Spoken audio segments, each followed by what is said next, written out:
Hello and welcome to The Price of Music, brought to you by Music Ally, the show that both looks at the finances of the music industry but also brings you the stories and comment from the past week in the pop business. I'm Steve Lamack, he's Stuart Dredge. If you want an easy guide to what's going on in the music biz and how it all works, then here we are this week. Spotify Wrapped, the Downtown Music Takeover, Part 94, could matinee gigs help small venues? More on AI firm Suno, and Oasis merch outlets live forever. But first, this week's big number. Stuart, what's the figure that caught your eye this week? It's $134 million, and that is the amount invested in artists by 9 independent labels, which is quite a specific number of labels. But I can explain. So this is a report that came out actually this morning as we talk from Orca, not a random killer whale, but it's an independent music think tank that launched last year. And it's trying to get more numbers out on what independent labels do and how they kind of their value. So they basically went through these 9 labels, and it's kind of some big ones. It's like Domino's in there, Ninja Tune, XL Recordings, Partisan Records, some quite well-known independent labels. Just opened up their books and said, look, go through it, analyze it, crunch the numbers. And they found, 134 million invested in artists, which is kind of A&R signings, the marketing support, all that stuff. Yeah, I was going to say, what does it include? Does it include advances, recording, promotion? It's a bunch of things. It's a bunch of things, everything they've spent essentially on developing as artists, helping them record. And they reckon that for every $1 invested, they made back $1.77 in revenue. So from that $134 million of investment, they made back $239. And of that profit, 77% went to the artists. Really? Which means around a third of the revenues went to artists, but 77% of the profit. Which is kind of the reason for this report. It's kind of saying, look, we spend money and we invest in artists and we support them, and this is what we do and why we're good. And our value, I suppose. So it's a good news story. And it's if anyone's interested in how the numbers work, it's a good report because it breaks down what they do. And it also goes into stuff like about diversity within these companies. So I think it was something like almost a third of the executive and senior roles are held by women, which is like more than 15% higher than the rest of the industry. So it's also making that case for indie labels being diverse and inclusive. So yeah.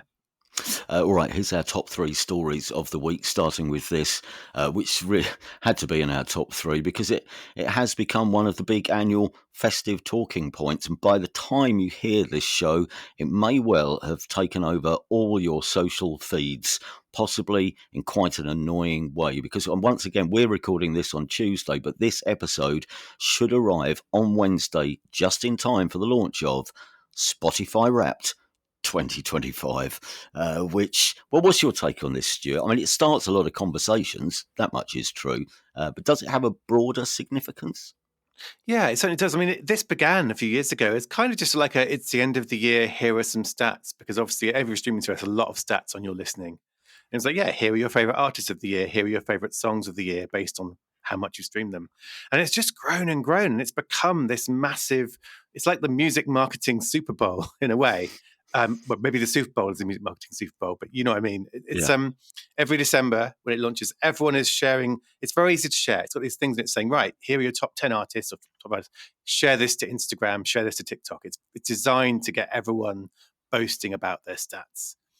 And yeah, I mean, it is interesting. It does say how many minutes you listen for. It tells you kind of your top things were. But it's a weird year for it because I don't know if you remember last year's splurge when it was all over social media as usual, but there was also more criticism than usual. People were saying, "Oh, it's the same old stats. It's not as good as last year's. They've got some riddles and bits," and there was quite a lot of pushback. And actually, in June, Gustav Soderstrom, who's one of Spotify's new bosses from January, he kind of came out and admitted this and said, "Yeah, it was the biggest year in terms of numbers, but the biggest in terms of negative feedback." So although I haven't got the details yet, I think they're going to push the boat out this year and make it very whizzy, all kinds of numbers, all kinds of stats. And the funny thing this week is all their rivals try and get out ahead of it. It's such a big thing that this morning Amazon Music have done their year-end recap. Deezer did theirs yesterday. I suspect YouTube will come out before it too. They all try and get out ahead of the Spotify blitz that happens when it Yeah. launches. Yeah. I mean, Um, this is the thing, isn't it? I mean, it is, as you say, it's a discussion point for fans who like to challenge each other as to, whether they're in the top 5% of an artist, listeners for the year and all that sort of thing. But I mean, it is when you actually cut to the chase, it's the biggest promotion drive for any streaming service anywhere, isn't it? And that's what it is. It's Spotify's point in the year where everyone is talking about Spotify because it's and everybody, as you say, is sharing their stats. So everyone's doing their promotional work for them. So you have that on the one hand, but as you say, I wonder this year, whether we'll see not just some pushback on whether it's any good or not, but whether all the talk about it will be, and all the I say the promotional opportunities that this provides for Spotify, whether that will be countered by quite a lot of noise from people who don't support Spotify, and this gives them a chance to once again be able to explain what is, in their view, wrong with Spotify and what Spotify could do better. And I think we'll probably see a bit of that this year. Do you? I think we will do, because this year there's been a lot of criticism of Spotify. And one of the big things we talked about, for example, is its CEO's investment in Arms company. I think that's going to get another airing this week from people who are saying, "Oh, they're fed up with this rap stuff. Look, they're investing in Arms." Most years before, there's been a bit of pushback about the whole royalties thing, like people saying Spotify doesn't pay enough money out. Mm.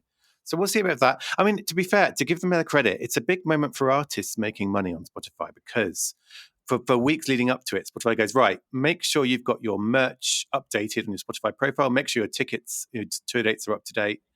And it puts that stuff in front of people and says, right, so and so was your top artist. Here's their merch. Here's their tickets for the next tour. So it's done more and more of that as every year's gone by. And so it is a big moment in that sense for artists making money in a way that isn't. But yeah, I mean, the other thing, I read a post actually. It's someone we both know, but I won't name them because I'm always wary of naming people's Facebook posts because it feels a bit private. But someone we both know was talking about this and saying, please don't put your Spotify Wrapped in my feed. Tell me what albums you love. Tell me the artists you discovered yourself. Don't do this marketing for this company. And that has made me think a bit about it. Like, this is not a one company thing. It's everyone. Everyone does it. Here's your top artists. It's all about just how much you played stuff, isn't it? Mm. You played this. Whereas it's not about, and I'm trying to think of stuff that's meaningful to me, like what song makes me dance around the kitchen without fail, or what album did I wake up in the middle of the night thinking about, or what artist have I bored my friends silly down the pub with? Like, there are all these things that if I was explaining to someone the stuff that's actually moved me this year, I don't know if it would be the stuff I've played most by pure stream counts, especially Yeah. if, this year is not a good example of this, but if I have a good exercise year where I'm going to the gym a lot, my Spotify top 3 is always the same. It's the top 3 tracks in my gym playlist because I play the same thing there. And so it doesn't mean anything that year about what I've discovered and loved. So I think that's another pushback we might see. We might see people, it's spurring people to say, you know what, I have got Spotify Wraps and some stats, but actually the thing I really loved this year was X. And here's a link to their Bandcamp. Yeah. And so I think that's a positive thing. But yeah, it's going to be everywhere, whether you like them or hate them. You're going to be having your say, sharing things, and then in a couple of days it may die down, and we can take stock. Story 2, and this is an ongoing saga, this one, but it's an important one. The question remains: will Universal Music Group be allowed by regulators to buy the independent firm Downtown Music? There has been a development this week, and I know I ask you to recap this story every time we touch on it. But why is this a potential watershed moment for the music landscape, and why are so many people so adamant that this takeover shouldn't go ahead? Yeah, well, like you say, it's been running for a while now. So Downtown Music, it's not an independent label. It's another kind of company. It owns distributors like CD Baby who get DIY artist music up. It's got a publishing division. It's got a bit that collects royalties for songwriters. And it's got a bit that helps independent labels manage their royalties and money. So royalty processing software. So it's got its finger in all these different pies of the independent music world. And it's a big company. And yeah, Universal said, we're going to buy it. We want to buy it. And the argument, there were various arguments to this. One argument is it makes Universal even more big, even more dominant. Another argument says it gives it a load of data on independent labels, royalties and businesses and streams. And another thing says it will destroy diversity. People worry that as big major labels buy up more companies, they go with more safe music and the kind of risk-taking independent this. So there's all kinds of arguments. But yeah, so the European Commission regulators are the ones in the lead here. They're taking a look at this deal. And we've been talking about all the arguments for and against and people lobbying them. And they've sent what's called like an official statement of objections, which is like a very formal part of this process of analysing deals. And what it said was, they're concerned that UMG may have the ability and incentive to gain access to commercially sensitive data that is stored and processed by Downtown's Curve. That's the bit that processes royalties for independent labels. And that could hamper rival labels' ability to incentive to compete with UMG. So the thing there, this is quite nerdy, is this isn't such good news for independent music because they've raised a whole bunch of objections to this deal. Like 4 or 5 different things. And the regulator's saying, well, it's just one thing we're worried about, this royalty processing bit of Downtown. If it buys them, it could have an advantage. It's not really talked about anything else that anyone's complained about. With the implication being, I suppose, that this is the only thing. And if they can sort this out, yeah, fine, go ahead, buy it. We're not worried about the other things that indies have been saying they're worried about. And Universal, for example, could sell this division called Curve, and that might sort out the worries. So there was Impala, who's the European independent body, they put a statement out and they were kind of saying we kind of welcome this because but they also said they also seem quite unhappy and saying we want to address all the concerns we've raised. We don't want to be abandoning issues of cultural diversity or the competitor. So the indies are saying, yeah, we're not really happy with this. It's too narrow a thing. But Universal, had its own statement saying it's a normal step in the process and we're going to work constructively with the Commission. So what it looks like is if Universal can address this concern, the deal may get approved. And that's going to be another, good news for Universal Music, but possibly another outbreak of anger from the indies who don't want to see the deal happen. Story 3 this week. Olivia Dean, who's obviously one of the big breakout British stars of this year.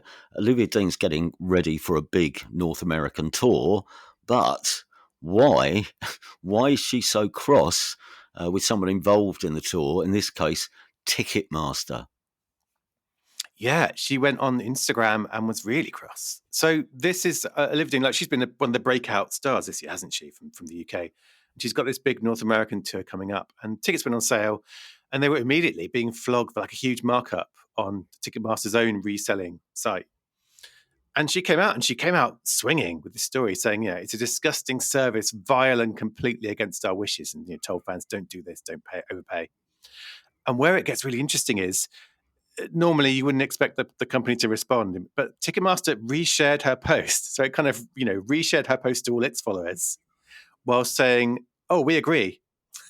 Kind of, this is terrible. And what they did was, so Ticketmaster, they capped resale prices for Olivia's tour at face value. So you can't now sell them on Ticketmaster for anything more than you paid for them. And then about a few days later, it came out with another announcement saying, we're also going to refund fans who overpaid for tickets on Ticketmaster again, not anywhere else. And this announcement had a quote from the CEO himself, Michael Rapino, the boss of Live Nation and Ticketmaster, saying, we echo Olivia's call to do better and have taken steps to lead by example, which in terms of an artist having an impact on a big company, it's one of the biggest examples. And the context of that is Live Nation is facing all kinds of issues in the US. So it's being sued by the financial regulator there and the Justice Department. And so it really didn't need another big artist ticket controversy like the one. Do you remember there was a Taylor Swift one a few years ago where tickets were, and it got in a lot of trouble about that. And that sparked a lot of these investigations. So you can tell this time they'll be like, right, quick, get on this, respond. And but good on her. I mean, like Olivia Dean is still relatively new, isn't she? She's kind of growing. And to take on Ticketmaster is a very, very brave thing for an artist to do. All right, some other business. Any other business? I tell you what, we should start with Suno. I mean, I know we've spoken an awful lot about Suno recently, but last week, I mean, we were sat here last Tuesday discussing how Suno had just raised millions of dollars in new funding, despite apparently being at war with the major labels. But we were speculating, weren't we, about why are investors putting their money into a company that was at the centre of so much legal action, because up until last week, Suno was being sued for alleged infringement of copyright, essentially, with all the major labels claiming that so that they, as an AI company, had trained their software on music which hadn't officially been licensed or paid for. So, and we so why is their money being thrust at this company? Does somebody know something that we don't know? And possibly they did, because I mean, literally, it was less than an hour after we'd pressed stop on the recording that the news broke that, yeah, guess what? Suno have indeed finally signed a bunch of official licensing deals, I think. And I can't remember, nearly everyone, well, they've gone out and done a lot of deals. Well, so in this case, it's just one big one so far. Oh, is it? Okay. Yeah, this is Warner Music Group. Right. So their first major deal. And yeah, it says two bits to this that are interesting. So the first bit is like, what's going to happen? And Suno said, yeah, we're going to launch a new AI music model next year. We're going to train it on licensed music. And they're going to, and it's going to be, and this is the quote, it will be introducing content from WMG artists who opt in for the use of their names, images, likenesses, voices, and compositions to be used in new AI-generated music. So if Ed Sheeran goes, okay, I'm in for this, then you could go onto this new Suno model and say, make me something in the style of Ed Sheeran, and he'll get paid. So that's one thing. And then the other thing is there's going to be some restrictions too. So as part of it, signing licensing deals, from soon, you won't be, if you're a Suno user but you're not paying for it, you won't be able to download the songs you make. All you will do is share them, which means that you can't go on there, make 100 tracks for free, download them all and stick them up on Spotify as a made-up artist. Yeah. If you want to do that, you'll have to pay, which means there'll be money that can then be shared with the music industry. So that's what it's about, really, is people who want to do stuff with their AI-generated music will have to pay, and then that money can be shared out in royalties with Warner Music, but then anyone else. And I think it's pretty obvious they'll be doing deals with the other majors and hopefully independents too, because it's no use having just one. You want more. We're going to come back to, there's another AI story which has actually had quite a lot of publicity this week. The Jorja Smith story we'll get to in a second. But here's something from our inbox, the Price of Music podcast inbox, which we said we'd come back to this week. By the way, thank you very much for all your feedback recently and your questions and observations. This is from Stuart Ferguson, who says, "Hi, gents. I've just been listening to your discussion on the podcast about bands and venues publicising stage and finish times. It got me thinking, and I want to ask, why don't more bands and venues do afternoon gigs? I get it during the week, but why not do it more on a weekend? I must admit that I think twice about going to a gig on a Sunday night, as I've then got a week of work to prep for. I'd be much more likely to go to a gig on a Sunday afternoon. The theatre world does this all the time. And wouldn't it give bands the opportunity to do more gigs and make more money? Similarly with venues, putting on 2 or even 3 gigs in a day might bring economies of scale or allow them to keep a crowd maybe for an evening indie disco." Stuart, thank you very much for raising this. I mean, it is something that's been talked about quite a bit at grassroots level. And there are venues who are already proactively doing more to make the use of their buildings during the daytimes. And on the face of it, I mean, if you could put 2 events on in a day, then wouldn't that bring you double the income that you'd get from just one gig in the evening? Well, the problem here, and it won't surprise you, Stuart, is there's an awful lot of factors that you have to take into account. So, Mr. Dredge, if it's okay with you, can I just walk you through some thoughts, which I scribbled, some notes? Yeah, I scribbled. So the first thing, Tyler Stewart, correspondent Stuart, the first thing, well, I guess if you look at it through the eyes of the promoter, the person who's putting on gigs, who runs the venue, the first question is, will you pull an audience? Because, I mean, you and I, and possibly quite a few other listeners, we might fancy the odd Saturday or Sunday lunchtime or matinee gig. But, and you might be surprised by this, but I've had conversations with a lot of people on this subject, and not everyone is such a fan of the idea, because they'd much rather go out at night, because in some cases it's their big night out of the week. Or, as I've been told, we've got other things to do of a Saturday afternoon or a Sunday afternoon. And I know there are sections of the audience who would definitely be bang up for this, and I suspect it's that age group. It's usually in the sort of mid-30s to 50s age bracket. I think those are the sort of people you could probably attract. But do you have enough of them who you can trust to turn up? That's the first question. I mean, you could add a matinee show for younger fans who might not be able to attend an evening event for whatever reason. But then, of course, you've got to be very careful when it comes to who you're booking, because you probably need a specific genre of music to appeal to a younger crowd. So that you'd have to consider. And of course, depending on the age bracket and the venue's licensing regulations, do you then have to think about, do we make it an alcohol-free event? Or what can we do to get around the licensing regs? Which is actually something I'll come back to in a moment, the subject of alcohol. But anyway, for sake of argument, let's say there's an acceptable level of demand for tickets. So then it is a case of, who are you going to book? You're probably fine getting the local band in because they're probably newish and they haven't got far to travel. So they'd leap at the chance to play at any time in a venue, and they would probably bring a few of their friends in. So you could do that if they're big enough to pack the venue. Or you book a touring band. Of course, when it comes to touring bands, you've got to constantly be aware of the logistics, because if you're on tour, say in Glasgow one night, but you're off to, even Manchester the following day, that's quite an early start probably. If you've crashed out at a travel lodge in Scotland at 2 o'clock in the morning, you're going to have to be on the road reasonably early to sound check at midday the next day. And obviously, eager, hungry young artists will probably be up for this. Others might need some more persuading, and also there's the demands on the bands. For instance, and this is occasionally a problem, particularly singers, and it's singers who lose their voice if they overperform too many times. If the singer's voice is going to feel the strain, especially if the matinee is then followed by a proper gig in the evening, will that be a problem? Because some artists are just less tour resilient than others, I think. But again, still, let's go with, this is still doable. Unless, and here's one other thing, which I haven't anecdotally checked this, but I do suspect quite a few grassroots venues, particularly those with near neighbours, probably have agreements with their local council that they'll minimise noise and disruption to the people living nearby. So that's probably in the agreement. You are allowed to make a certain amount of noise, and we agree to put on gigs between these times.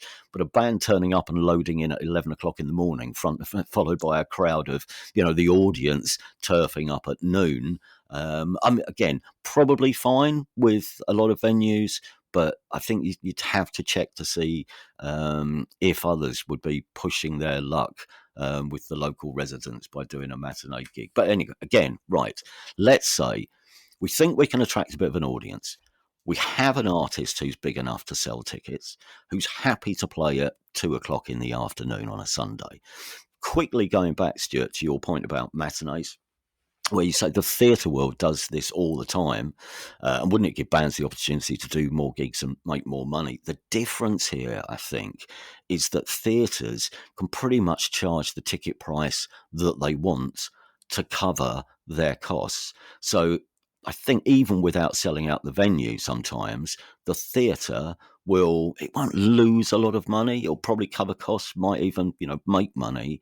And, it's on, plus on top of that, you've got your expensive wine, chocolates, programs, everything else that you can sell to up the income. So chances are that every time the theatre opens its doors, they'll be breaking even or in profit, or maybe the shows that aren't in profit will be paid for by the ones that do well. But the theatre run is there for a long time, and as I say, you can charge pretty much what you want to cover your costs. Whereas, unfortunately for venues, there is an upper limit as to what people will pay to go to your grassroots venue for the artist that you're putting on. And it is, unfortunately, this is sadly the case for small venues because of all the reasons we've spoken about before. It's somewhere around half of grassroots venues are just not in a position to make money at the moment for a list of reasons. All the things we've touched on: heating, lighting, staff costs, paying the band, increased rents, and on top of all of that, given the budget last week, effectively an increase in business rates as well. So all this means, I'm afraid, Stuart, whatever time of day it is, you can't make money, and there is unfortunately no economy of scale to this. Because I spoke to someone who is well versed in the grassroots scene and put your point to them about matinees, and the answer that came back essentially was the uncomfortable truth that, and I quote, "Venues lose money putting on live music." And unfortunately, that applies equally to the matinee, where even on a day with a second show later on, you will still need to pay the crew, artists, staff. Then there's the cost of power, water, etc. And you're unlikely to be able to sell enough drinks to raise the cash to pay for them. Because this is the point. We are sadly living in an era where ticket prices aren't enough to break even with. And people are spending less on drinks and food in a venue. And so every time the venue opens its doors, it's struggling to stay afloat. And this is why the model needs to change, or something needs to be done. I mean, obviously, there are things which would really help. If you're at break even level, or just you're at a level where you're losing a bit of money, how do we reset that for small venues? Well, a real reduction in business rates, a reduction from government on the 20% that they take in VAT from ticket sales. Obviously, there are things that the industry can be doing, like this, like the £1 grassroots ticket levy, which was launched because of concerns about everything we're talking about the fact that it's so hard for a venue to make money, even if you fill the place. So. It's a hard one. It's a great idea. I do think there are some venues for which a matinee will work. If you're a venue where with a good reputation and a good fan base, and artists love playing there, and you can be sure of people turning up and drinking a couple of pints, then you'll be all right. But I think at the end of the thing that's most upsetting about this suggestion, Stuart, it's if there was more. It's just about if there was more money in the grassroots or in local music communities. The thing is, venues could be doing more of this. As I say, there are places that are doing matinees, and I think it's a really nice idea. And venues could, if they had the money, they could take the risk and try things like this out. They could do some of the great things that these promoters at grassroots level are capable of, and not have to worry about the money. And that would give fans more of a choice, and that would give bands more opportunities. And it would be okay because we'd help fund new music, in this country properly. Alas, at the moment, sadly, that isn't the case. But thank you very much for getting in touch. If you've got any thoughts on this, or, as I say, stories from your local area where gigs like this have or haven't happened, drop us a line. I'll give you the email address very shortly. A couple more items before we go. You may have read about this one already. As mentioned, Jorja Smith is at the centre of a row about AI technology and soundalikes. Give us the bare bones of this, Stuart. Yeah, sure. So this starts with a track called I Run, which came out from a producer called Haven. And it started picking up buzz online, partly because it's a good song, but also people were thinking, is that Jorja Smith? Because it really sounds like her. Yeah. And to be fair, in some of the social media posts by Haven had the hashtag Jorja Smith, which doesn't exactly scotch that speculation. Right. Yeah. But it's not Jorja Smith. It was a male singer who then processed their vocals using Suno again, recurring theme, to give them a female tone. So essentially a man singing into microphone and using an AI to turn it into a woman's voice. And that woman did sound a lot like Jorja Smith. Right. There's so much which is wrong with this already, but go on. Yeah, and so this has already been a big old hoo-ha once, because a couple of weeks ago, Spotify and other streaming services took the track down, saying it was impersonation. And the official charts company barred it from the chart, which is unusual. you know. Mm. And then Haven released a new version with an actual human woman singing it. And that went up. And then that you might think that might settle the controversy, but no, this week, so Georgia's label, FAM, they've reignited the controversy. So they posted on Instagram. This seems to be the place this week to kind of criticize, isn't it? Instagram posts. Yeah. And they said, right, we're going to seek a share in the rights to this song because we still think it's been trained on Georgia's music and Georgia's voice. We want a share in the rights, and we're going to share any royalties with all of our songwriters for all of our music because their work has been used too. And they also had a go at Haven and his team for that social media promotion, saying they could have been much faster to say people it's not Jorja Smith. Yeah. And almost the suggestion from her label is that the leaving that kind of ambiguous helped promote the track because people thought, it might be her. And then there's a guy called Andre Benz who runs a label that released this song I run. And he's in the comments of this Instagram post being really spiky, saying everyone uses hashtags in this way, and that caused a pile-on. And saying that the track only went viral when Jorja Smith herself posted about it on TikTok. And so that's now an almighty argument. But what it boils down to, I mean, think about this is going to be, I mean, I think a lot of us will look at what her label is saying and feel great sympathy with this. Like they're feeling really hard done by. It's quite hard to prove this in court, I think. Like proving to what extent Georgia's voice and music went into these specific vocals on this track. Because Suno isn't designed for that. There's a word for this is attribution. It's a big word in the music industry right now. Like, okay, this song made by an eye, these vocals made an eye. It's 1% that artist, 2% that song. These systems aren't built for that. And so it's very hard to reverse engineer it and understand it and say, right, well. And you can't just go onto Suno and type in, I want Jorja Smith vocals, because it blocks that. Yeah, but you can keep going until you find something that you essentially which does the job that you want it to do. Though, I mean, you can. So typing in Jorja Smith and getting a Jorja Smith sound would be a shortcut, but you can still do it. Here's one thing here, which sooner or later, aren't we going to get a legal test case? Because say this did end up in court, and say, we have the problem of because it'll be about. Does it then? It falls to the label and the artist to prove, does it? I guess that that they've been impersonated, which is, as you say, is hard. But imagine if they lost this case, doesn't that open the door to loads of people just chancing it? It could be really sooner or later we're going to have a test case which either will go well for the artist and put people off doing this, or will go badly for the artist and mean that other people will probably think, well, they got away with it. Well, that's it. And there's like a lot of legal cases, a lot to lose on both sides, which is where settlements come in. And, I suppose in my head, the ideal outcome for this might be some kind of deal where some rights are shared and maximum transparency about what it is and how it was done. And I think we're working our way towards that. Although, I mean, there was in this post from the label, they were like, yeah, they asked her to jump on the remix of the track once it started getting big. And we said, no, enough off.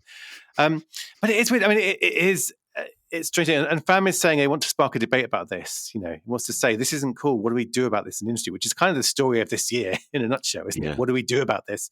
But to your point, I was looking at this and thinking, it is, how do you get an AI to try and make you something and it's a case of breaking down a human artist into tags, which is a really sort of weird, frightening process to think about. So obviously I went and tried to get ChatGPT to do it for me. I said, what tags do you use for Jorja Smith? And it came back with 30 tags that are like neo soul, jazz influence, introspective, UK soul, confessional songwriting, warm tone, youthful perspective, late night vibe. Can I just stop you there? Because otherwise someone is going to take all your hashtags and make another Jorja Smith, and then we'll be complicit in having someone else impersonate Jorja Smith. I won't do anymore. But that's what really, really hit home with me from this post by her label, which is they're saying this feels uncool and wrong, but we don't know. And I think legally it's difficult. You need the smoking gun of they were trying to impersonate her, and then there's a separate issue of if you're marketing it misleadingly and suggesting it's her. But yeah, I think it is sparking a debate. And the fact is that this has been already, BBC News did a big story on this. This is crossing over from like our music industry circles to general music fans being aware of this. And I think that's what's fascinating for me, because we're seeing what people think of this who aren't enmeshed in the weeds of AI tech and policy. And finally, for this week, the Oasis tour may be finished, but the opportunities to sell fans their merchandise, certainly that isn't over. Oh no, the band have reopened their pop-up merch stores in London and Dublin. Do you think this is all the stuff that they didn't sell on the tour, and now right, we're going to have to get rid of this somehow, so we'll just open the shops again, or is there ongoing demand? Well, I think Noddy Holder would know why this is happening. It's Christmas. Yeah. So this is it. And as soon as the last concert happened, the pop-ups are back. But in time for Christmas, they're opening on around, I think, the 4th and 5th of December and staying open until the 22nd, I think it is, 21st. Right. This is very much Christmas shopping for the fan in your life who loved the Oasis gigs this year. And it's another chance to buy all this stuff that was limited edition, because a lot of it was branded around this tour. Yeah. And so I think it's pretty smart, really, because what they did was, what I thought was interesting at the time is what they did was they took the merch out of the venues, or that was there as well, and they had their own space they could be completely creative with, and also they didn't have to, they rented a space and they took all the money, and now you can do it again, and this stuff is also online as well, and it is very much this maybe is going to be something that comes in for the biggest tours. Is like, you can do your pop-up merch around the concerts, but why stop there? Why not have a pop-up at Christmas? Like all those Christmas pop-ups on Oxford Street that kind of spring up in December and then spring down again. Music merch is now. Yeah.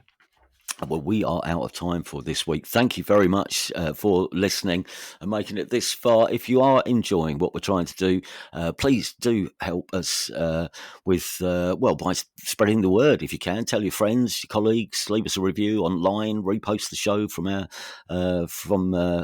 the socials, the sort of thing. Alternatively, of course, you can support us via Patreon. In fact, if you sign up to be a super fan, you do get an extra chunk of the show, which is, me and him chatting about music and money. This week, that will include acrimonious band breakups, Stewart versus Australia, and a fake Johnny Cash is causing all kinds of problems for Coca-Cola.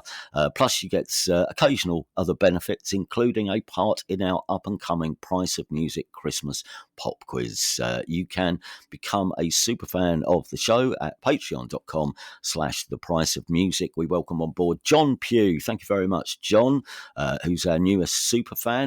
As I say, if you'd like to join the gang, patreon.com/thepriceofmusic.